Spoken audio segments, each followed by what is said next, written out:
எதிர்க்கட்சியில் இருப்பவர்களை எதிர்க்க துணிவில்லாமல் தரக்குறைவாக விமர்சிப்பவர்களுக்கு சட்டப்பேரவை தேர்தலில் மக்கள் தக்க பாடம் புகட்டுவார்கள் என திமுக மாநிலங்களவை உறுப்பினர் கனிமொழி தெரிவித்துள்ளார். விருதுநகர் மாவட்டம் திருச்சூழி சட்டமன்ற தொகுதியில் போட்டியிடும் திமுக வேட்பாளரும் மாநில அமைச்சருமான தங்கம் தென்னரசுவை ஆதரித்து அவர் பிரச்சாரம் மேற்கொண்டார்.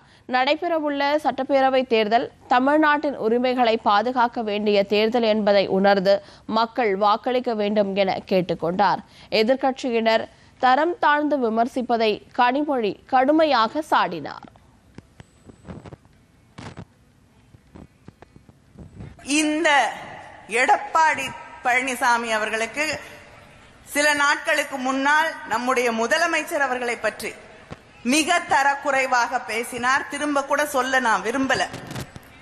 இப்படி தொடர்ந்து எதிர்க்கட்சியில் இருக்கக்கூடியவர்களை அரசியல் ரீதியாக எதிர்ப்பதற்கு தைரியம் இல்லாமல் விமர்சனங்களை செய்து கொண்டிருக்கக்கூடிய அவருக்கு வரக்கூடிய இந்த தேர்தலிலே தமிழ்நாட்டு மக்கள் சரியான பாடத்தை புகட்ட வேண்டும்.